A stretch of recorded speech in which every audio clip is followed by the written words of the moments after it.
Tonight, on Would I Lie to You, she's a daytime queen. It's Trisha Goddard. He's an American dream. It's Rich Bull.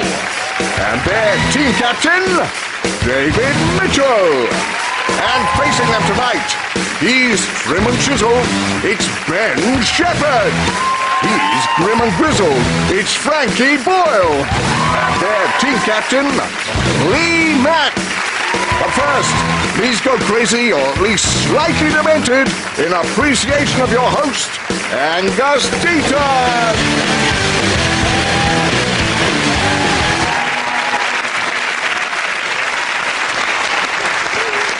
Good evening and welcome to Would I Lie to You, the show where lying is not just tolerated but actively encouraged. There are occasions in life when we have to lie, whether we like it or not.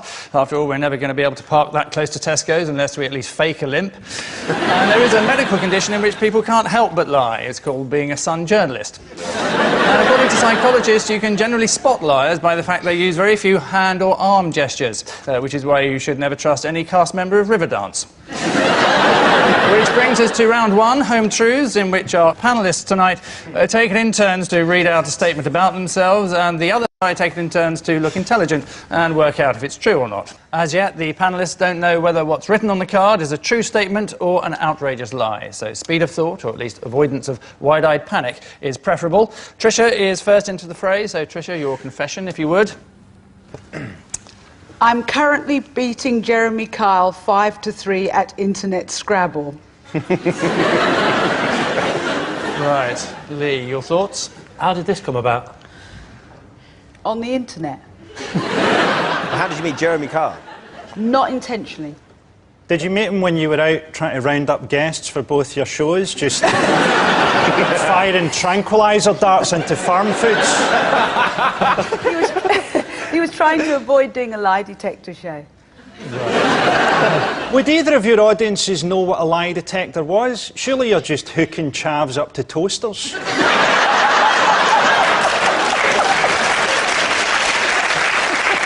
Tell us what you really think, Frankie. Don't hold back. We get a lot of Scottish guests, Frankie. Oh, I've noticed. I'm expecting you to appear any day now. The minute I start shagging my sister, I will do. So, how did this come about, then? I have reason to believe I might have been set up. Did he groom you first? Is that what you meant? We share the same, or we did in the past. Jeremy Carr's show has some ex-staff working on there. So you got set up? No, yeah, I think it was a joke. Ha ha, they thought very funny. I think it's unlikely that any men play Internet Scrabble. Maybe someone who's seen all the pornography in the world.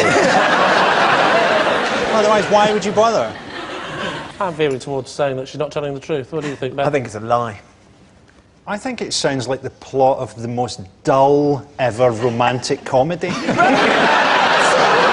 Tom Hanks and Meg Ryan as two rival TV presenters. Yes! God! It must be a lie, mustn't it? That's a lie. OK, they're saying it's a lie, so let's have the truth, Trisha. Well, you're going to kick yourselves because... lie. It is a lie.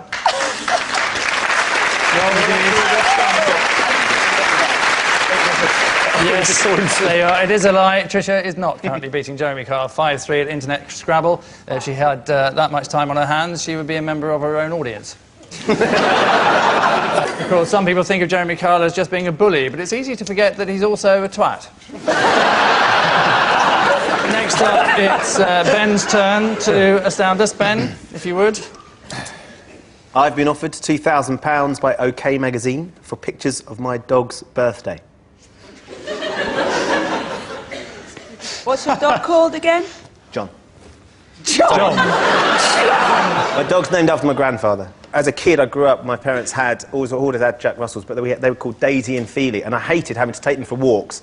You know, walking your dogs as a teenager, and you've got to shout, Daisy, here, Daisy! And there's a nice-looking girl walking past with her dog. You look like a fool. I'm not convinced you do look a fool. You're allowed to give dogs frivolous names. People don't expect Rover. What a stupid name. Should have called it Andrew. Personally, I've always liked the idea of giving a dog a human name. An incredibly sensible, a crushingly sensible name. Have you given your dog a surname? You invented a sort of fake national insurance number for your dog.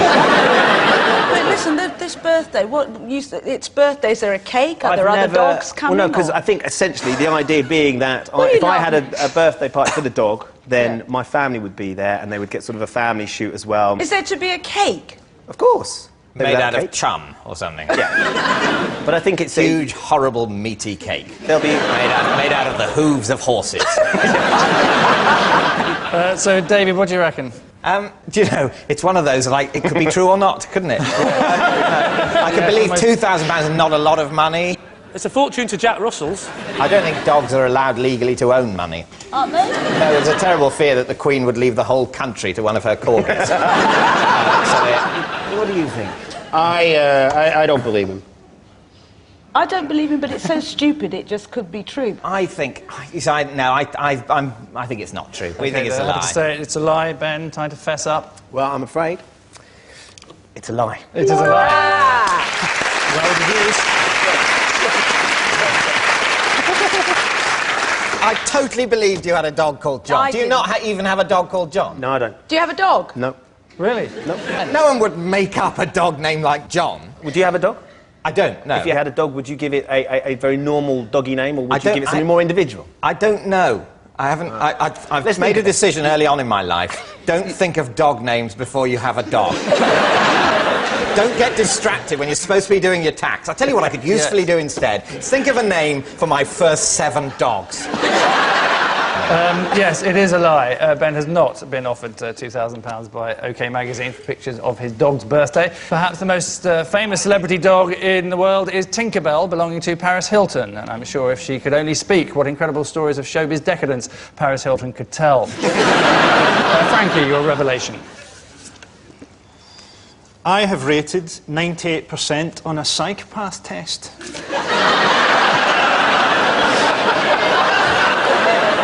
I don't think this even needs to be discussed. No, we don't need to discuss it. What is a psychopath test, just out of interest? Don't answer him, just stab him. That's kind of... Do you have to qualify to be a psychopath? Is that kind of... It's the entrance exam? No, it's just a thing I drifted onto on the internet. Can you recall any of the questions that were asked? I remember one about what would I do if I saw a man drowning And in what a did canal. you say? I just thought, fuck him. Who would administer such a test? There's a website of various, tests you can... testing. Yeah, psychometric test things that you can... So it was 98%, meaning that 2% of you is actually Human. indecent. I think to get 100% you'd have had to fill the test in blood. Which is very difficult online. Did it change? I think you were trying to get 100%. Yeah, and you Which is failed. actually, we've all been thinking for a long time that all this nastiness, Frankie, is just a defence mechanism, isn't it? You think I want to reach out? No, I'm not saying... I'd certainly back off if you did. But I could believe that you filled in the test and got the 98%. Yeah. And you're saying... So we say true. OK. Yeah. Tell us, is it gospel truth or a It is, in confounded lie? fact, true. It is absolutely true. Yes, it's true. Frankie has rated 98% on a psychopath test, putting him just ahead of Hitler, Pol Pot and Ceausescu, and just behind Simon Cowell. And so to our second round, which is known as the Ring of Truth, until such time as we think of something better. Some tidbits of celebrity trivia for our panellists. All they have to do is decide whether it's nothing but the truth or nothing like the truth. Lee's team are up first with a question cunningly linked to this BBC News item. The managers are Swede, now the players are melons. Amrat's a football-mad engineer, but he's also an artist, and he does a mean portrait using the medium of melons. Amazingly, Amrat's only been carving melons since January, but he's already got a cracking portfolio of melons for all occasions. He's a hero of England, isn't he? That's why I put Beckham on a melon. And with any bits of melon left over, just put them in the smoothie maker and blend it like Beckham.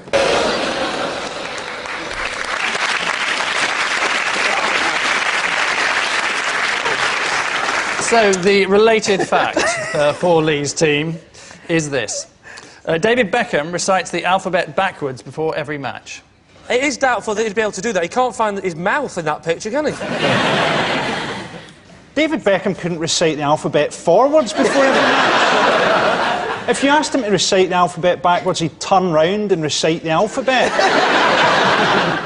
Well, we say backwards, are we talking Z-Y-X backwards, or are we talking... As opposed to... I think this is... I can't believe this is it. This is obviously confusion with the... I know that is a true story, is that Posh Spice actually regurgitates alphabetti spaghetti before she goes on stage. You know what makes it... And then whatever comes out, they use for the lyrics for the song. So your decision on this one, is it truth or a lie? I think it's probably true. I don't think it's true, but you think it's true, do you? What do you think, Ben? OK, I'm going to go with the lie then, but I think it's true. Spoken like a true middle-of-the-road GMTV presenter.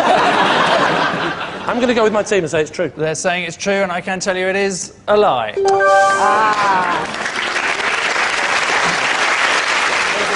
Sadly, David Beckham does not recite the alphabet backwards before every match, although he did begin to recite the alphabet forwards once, which is why we didn't see him play for a year and a half. So, to David's team, who have this to ponder. And your name is? Simon Curtis. Your occupation? Administrator. And your chosen subject? Is the films of Jim Carrey. Jim Carrey, in 2 minutes. Which Jim Carrey film is his character's love interest dragged into a car by her father saying, "Fiji, we're moving to Fiji"? Oh, pass. The Grinch lives on which mountain overlooking the town of Whoville with only his dog Max for company, and How the Grinch Stole Christmas? Pass. In Ace Ventura, Pet Detective, what's the name of the mental hospital which Ace gets himself admitted in a search for clues for Snowflake, the missing mascot of the Miami Dolphins? I don't know, pass. In Fun with Dick and Jane, to which position is Dick promoted in Globodyne, the company which is a direct parody of Enron? CEO. Vice President of Communications. For which 1996 film did Jim Carrey sign a $20 million contract, which was a record amount for a comedy actor at the time? The Cable Guy. Correct. What does Stanley Ipkiss transform into after being a matador in the scene in the Coco Bongo Club when he's shot at while wearing the mask?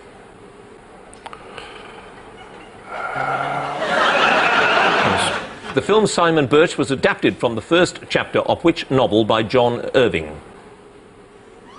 Don't know, pass. Then I'll tell you, it's A Prayer for Owen Meany. 8 passes, Simon Curtis, only 1 point.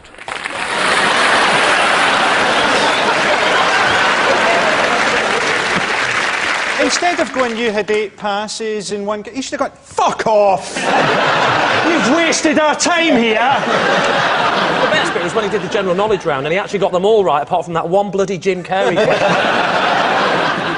So here is the related Jim Carrey fact for David's team. While filming Me, Myself and Irene, Jim Carrey missed his dog so much he bought him a 3-bedroom house near the set. I feel sorry for the guy who lives next door, who's scrimped and saved all his life to buy a nice house. I wonder what the neighbours are like. Oh, it's a Dalmatian. You see, those aren't the words of a psychopath. Care for that person who's scrimped and saved. David, your answer. I think it's so weird it could be Well, it could, but the thing is, that's the trouble with these film stars. He could have done weirder things than that, but that doesn't mean it's exactly what someone would make up, as well as exactly the sort of thing he'd do. I'm willing to say, though, that he probably did buy a 3-bedroom house. I'm saying that he probably did. Well, I'm very happy to go with Will you kill the us team if it's decision. wrong? I won't kill you. Oh, no, it's him. He needs to kill us. I haven't killed anyone for years. So you're saying it is true? True. OK, and I can tell you that it is absolutely true. Well done. Yes. Yes, Jim Carrey did buy his dog a 3-bedroom house near the set of his film Me, Myself and Irene, though the dog is now looking to sell up, so he's painting the walls a neutral colour, baking fresh bread and has stopped shitting on the floor. So at the end of that round, a quick check on the score shows that it's David's team who are stepping on the gas, cruising into a lead of 3-2.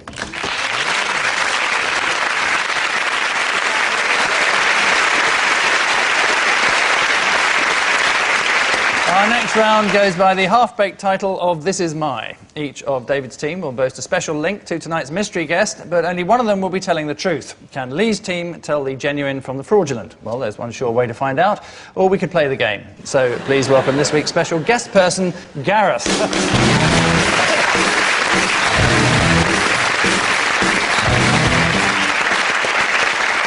So, Tricia, what's Gareth to you?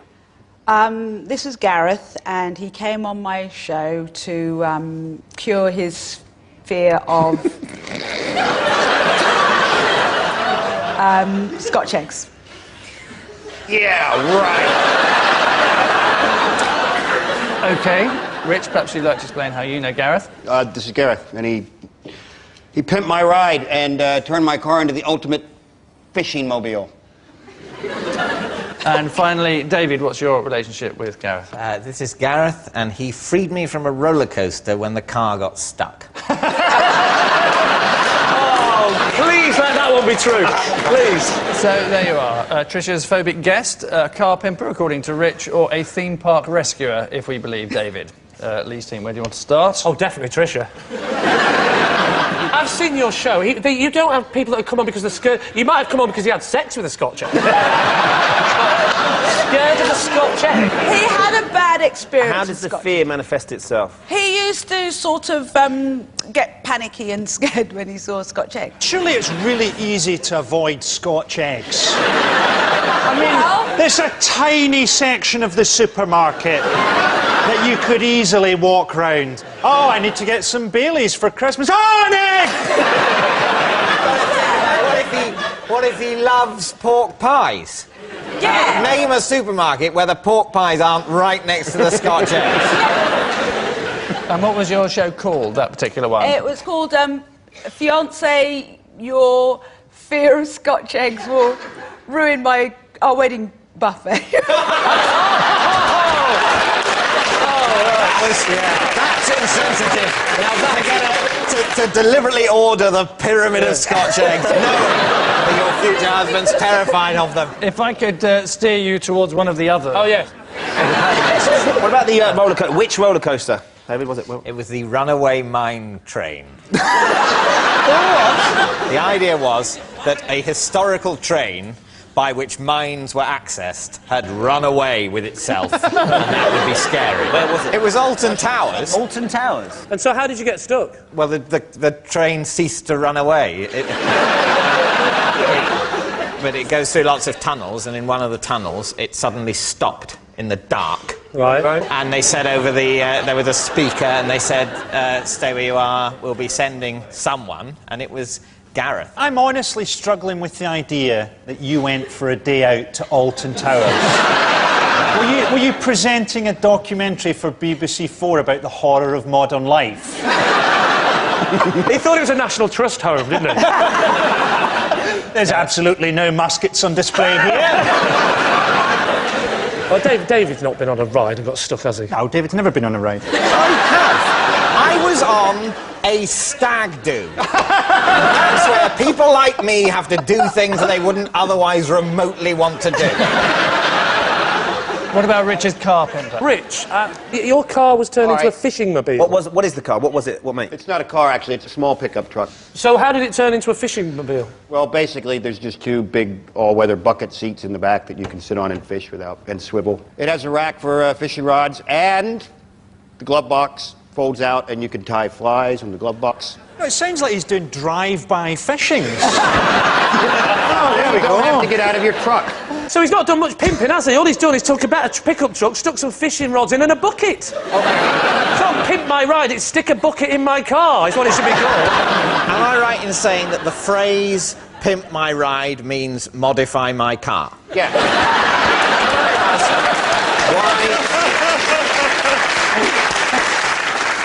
You can either go for the Scotch egg-fearing guest on Trisha's show, Rich's personal car customiser, or David's roller coaster saviour. Well, look, right, Trisha's thing is just madness, right? If David had to go on a stag party, he'd insist that it all got changed and they went to Venice.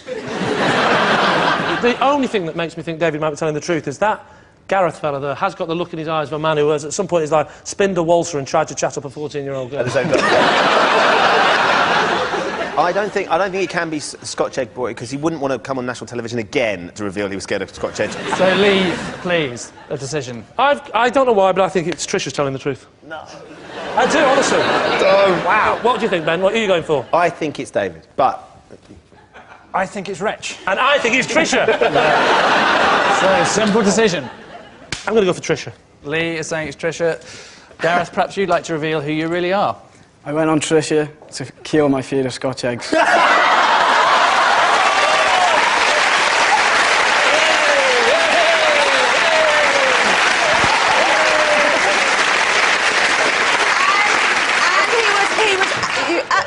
brilliant. So are you cured now, Gareth? I am, yeah. Yeah. And the wedding's going ahead? It is, yeah. Congratulations and thanks very much, Gareth. Thank you. Well done.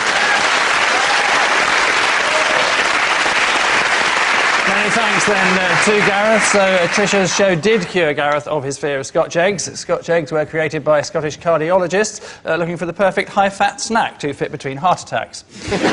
While Trisha was working hard on the Scotch egg phobia, Jeremy Kyle reintroduced a mother and daughter after 30 years, solved a murder and interviewed Jesus. So at the end of that round, it's, both sides are still locked together, sharing as they do 3 points.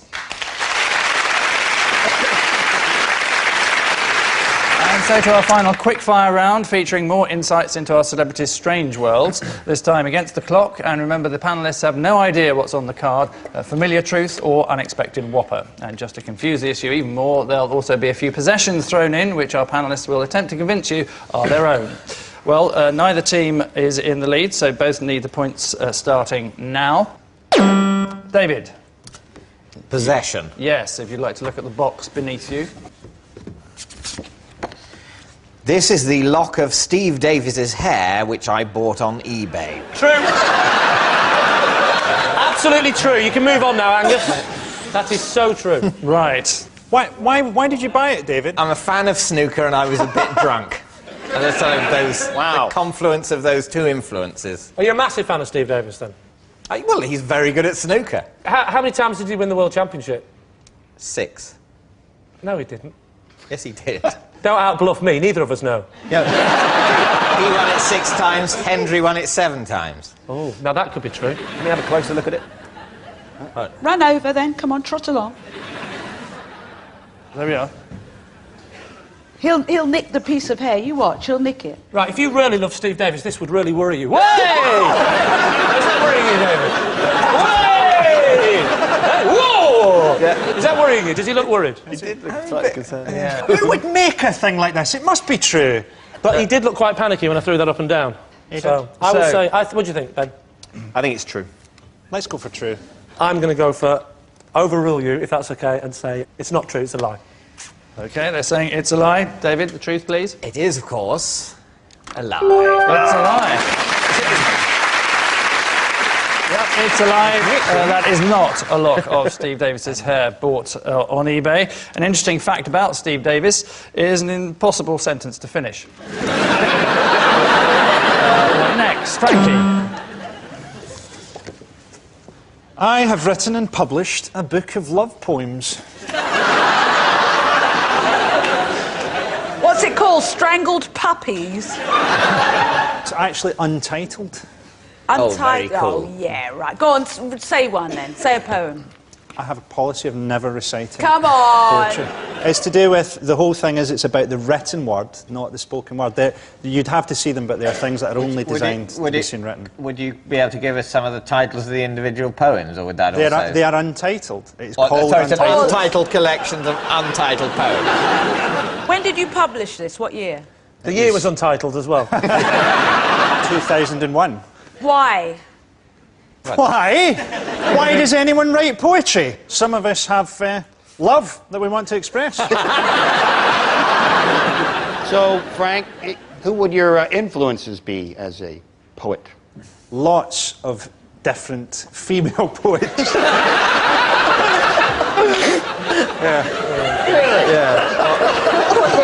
What would the name of one of these female poets be? An influential one. Yeah, and when did she live?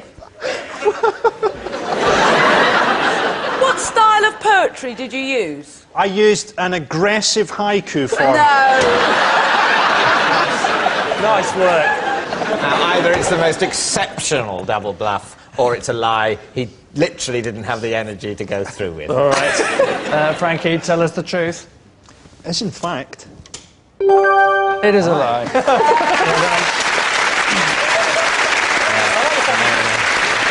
Yes, it's a lie. Frankie has not written or published a book of love poems. He was going to, but when he came to writing it, he remembered he hated everything.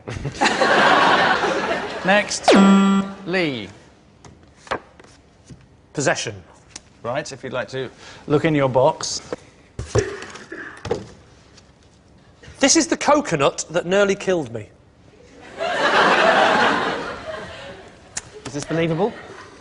Where were you? Under a coconut tree, what do you think? In which country? The coconut country of...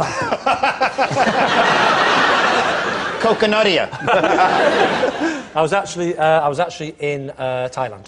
I was in Thailand on holiday. I was stood underneath the coconut tree, and, well, the coconut fell off the tree, barely missing me. And you brought it home? Yeah. I'm suspicious because you're not allowed to bring fruit and vegetables from foreign countries into... Well, you've made the classic mistake, haven't you, Tricia? Because a coconut isn't a fruit or a vegetable. It is, in fact, a seed.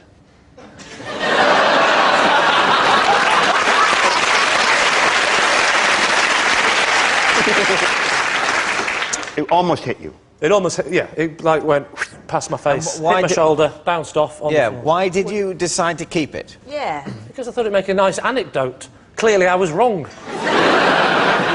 At the moment of shoulder pain, the moment when your shoulder has been bruised, possibly shattered by the coconut, you think, I must keep that for anecdotal reasons. I don't want to be rude, but this is a coconut. It fell off a tree, hit me on the shoulder, but obviously if it had hit me on the head in the right place, I might have died. It's not as interesting a story as perhaps you think. I might actually elicit the response, if only it had.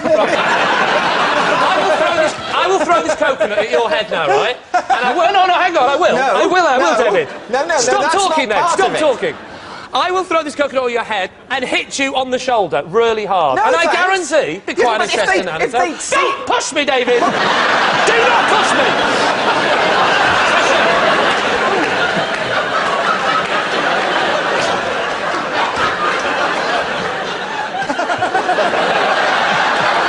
No one is insured for that to happen.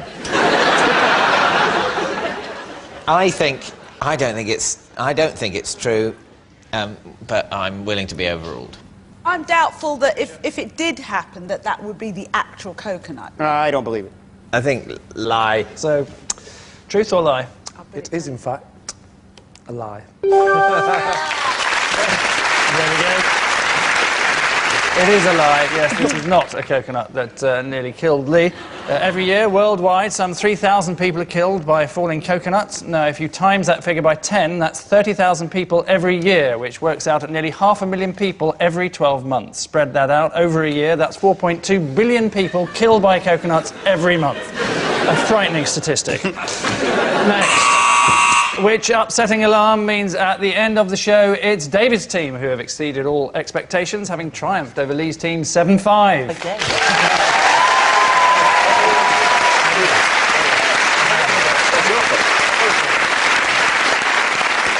We leave you with a reminder that, according to George Eliot, falsehood is easy, truth so difficult. But then again, what right has a woman who pretended to be a bloke just to flog a few poxy books got to tell us what's right and what's wrong?